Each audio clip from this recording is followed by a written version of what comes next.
अस्सलाम वालेकुम नाज़रीन, मेरा नाम है डॉक्टर फुरकान बशीर और ये गाय हमारे पास हम इसके पास आए हैं। वजह क्या है, ये गाय उठती नहीं है। इसने आज से 3 दिन पहले बच्चा दिया है। सबसे पहली चीज़ होती है जब भी किसी केस को असेस करना है कि उसकी सिग्नलमेंट क्या है, कि जिस पोजीशन में जानवर हमारे सामने पेश हुआ है उस टाइम पे कौन कौन सी बीमारियां हो सकती हैं, क्या क्या प्रॉब्लम हो सकता है।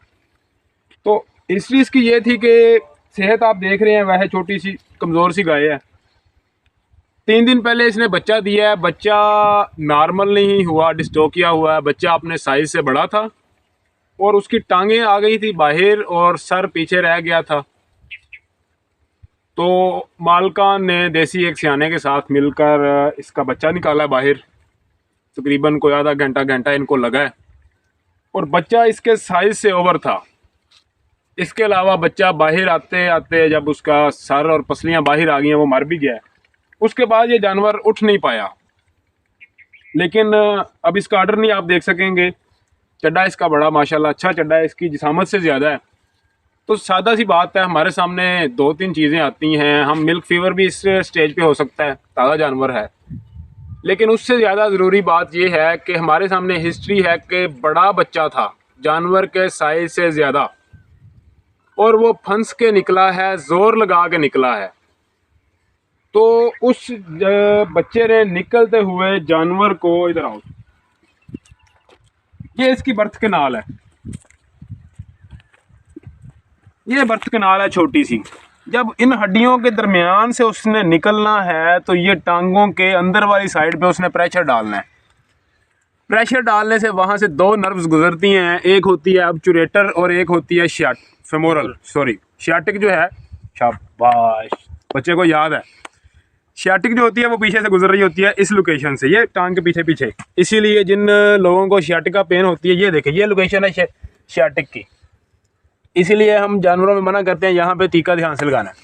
तो फिमोरल और ऑब्चुरेटर नर्व को जब कंप्रेशनल डैमेज हुआ है, पैरालिसिस नहीं हुआ, कंप्रेशनल डैमेज, कि उनके ये नर्व गुजर रही है यहाँ से, इसके ऊपर बच्चे ने प्रेस किया है, वो दब गई है, थोड़ी सी खून की बंदिश हुई, थोड़ा सा गोश्त फटा, उसके इर्द गिर्द जख्म का पानी इकट्ठा हुआ और इसको हो गया डैमेज। टांग पूरी हरकत नहीं कर पा रही, जानवर पूरा वज़न नहीं उठा पा रहा। तो ये इसको प्रॉब्लम हुआ है। उसके बाद इसको फौरी तौर पे स्पोर्टिव थेरापी चाहिए थी, फ्लूइड थेरापी, जिसमें डेक्स्ट्रोज चाहिए था, इसको कैल्शियम ग्लूकोनेट चाहिए था। वो चीज़ें इसको नहीं मिल सकें। 3 दिन से ये जानवर बैठा हुआ है और इसकी अब तकरीबन सारे जॉइंट ही हमें एक बार ऐसे दिखा रहे थे जैसे सारे जॉइंट हिल चुके हैं। इसका कॉक्सोफेमोरल जॉइंट ऐसे था, ये वाला, कि इसमें से भी अजीब अजीब आवाज़ें आ रही हैं। इसके इस जॉइंट से, स्टाइफल से भी अजीब अजीब आवाज़ें आ रही हैं। तो अगर एक जॉइंट हो तो हम कह सकते हैं कि उस जॉइंट की लक्सेशन चल रही है। लेकिन अगर 3-4 जॉइंट इकट्ठे मसला दे रहे हैं तो इसका मतलब है कि इसको कमज़ोरी की वजह से ऐसे हो रहा है कि जानवर को कमज़ोरी की वजह से पट्ठे काम करना छोड़ गए हैं। तो अब ट्रीटमेंट इसका हम ये करेंगे कि इसको हम कैल्शियम ग्लूकोनेट लगा रहे हैं, साथ में इसको एंटी इन्फ्लेमेटरी लगा रहे हैं, मेलॉक्सीकेम, साइनोसेल लगा रहे हैं, साइनोकोबालामिन और vitamin B complex. Side change करेंगे ये इसकी बार बार, क्योंकि ये बात मैं अक्सर बताता रहता हूँ। और हमेशा याद रखें कि जब जानवर एक जगह पे मुसलसल बैठेगा तो पहले उस जगह पे वज़न आने से उसकी खून की गर्दिश कम होगी, फिर उसके वहाँ पे वो हिस्सा सुन्न हो जाएगा और उसके बाद गलना शुरू हो जाएगा। तो साइड चेंज ये करवाएंगे। बाकी मेडिकेशन इनको हम लिख देंगे, ये अपने करीबी पैरावेटरी स्टाफ से करवा लेंगे, या अगर हमारा टाइम हुआ तो हम खुद भी इसको करेंगे। तो जिस तरीके से जानवर अपनी टांगों को हरकत दे रहा है, 24 से 48 घंटे के बाद ये इसको उठाने की कोशिश करेंगे।